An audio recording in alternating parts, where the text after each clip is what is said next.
only she knew her husband was a mommy's boy, she would never have married him. Those were the words Chidinma said to herself. She thought she married a man. She didn't know she married his mother. Everything she told her husband, his mother had it first.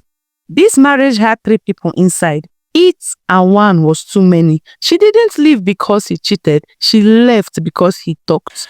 This is the story of Chidinma, a young lady who got married to a mommy's boy without knowing, and it almost destroyed her peace. But before I continue with this story, please do well to like this video, drop a comment, share and subscribe to this channel for more interesting stories like this. Now back to our story. In a small flat in Lagos, there lived a couple called Olu and Chidinma. From outside, everything looked normal. 2 working people, quiet compound and a respectable marriage. But inside that house, peace was slowly leaving.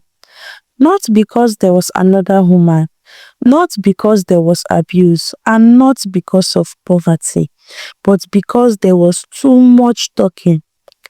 Olu was a good man, nobody could deny that. He worked hard, he was calm, he did not drink, he did not beat his wife. But Olu had just one problem. He is a mommy's boy. He loved his mother deeply, and because he loved her, he told her everything. Every misunderstanding, every small argument, every mood change, every private conversations. And once his mother had it, it never stayed with her. Chidinma noticed it in their first year of marriage. The first time, it was small. She and Olu argued about money one morning. They settled it before he even left the house. By evening, the whole thing had left her mind until a neighbor looked at her and said, "Sorry, oh, marriage is not easy." That was when she realized that her private life was no longer private. From that day, it continued. If she was quiet, people knew. If she was tired, people knew. If they argued, people knew. Not because she told them, but because somebody else did. Every Sunday morning, Olu would sit down and call his mother. And he would talk.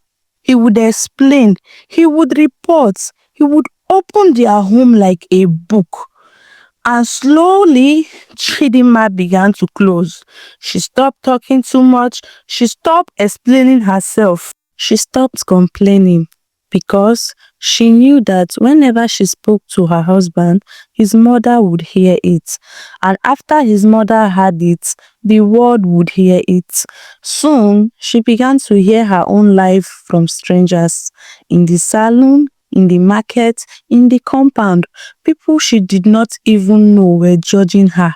Some were advising her, while others were pitying her. Some were even blaming her. All from stories she never told. The house became so heavy. One night, after Olu casually told her, "Mommy said you are keeping malice," something broke inside her. She asked him, "Do you tell your mother everything that happens here?" He said yes, proudly, like a good son.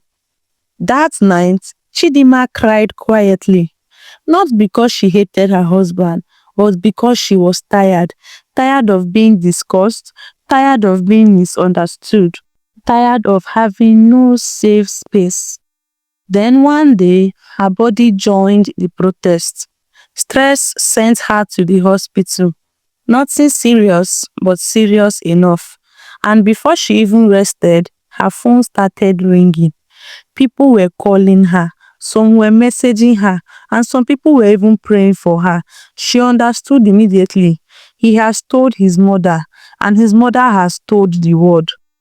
That night, when Olu returned, Chidinma did not shout. She packed a small bag. She said, "I am going to my friend's place." He laughed. He thought it was drama, but she said, "I am not safe here, not physically, emotionally. There is no privacy. There is no protection. There is no boundaries.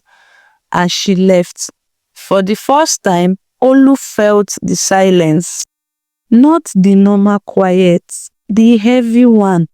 When his mother called and asked questions, he had no answers. That week, Chidinma returned, and for the first time since their marriage, they truly talked. She told him how exposed she felt, how lonely she felt, how her marriage has become public property. And Olu cried because for the first time he understood that loving his mother should not mean destroying his home. That week, he went to see his mother alone. What he said, nobody knows, but things changed. Not suddenly, not perfectly, but slowly. Calls reduced. Reports stopped. Boundaries started. And for the first time in a long time, Chidinma could breathe inside her own house because a marriage cannot grow where gossip lives. And the lesson learned from this story is that marriage should be between two people. When outsiders control a home, peace will disappear. A partner who cannot set boundaries can destroy trust, love, and emotional safety. Love is not only about marriage, it is about protection, respect, and privacy. Sometimes choosing peace is better than forcing a marriage that is breaking you. Okay, my lovelies, I hope you enjoyed this story and tell me what you think about my story. If you like it, drop a comment in the comment section and tell me where you are watching from and tell me the kind of story you'd like to see on my page next time. Bye for now.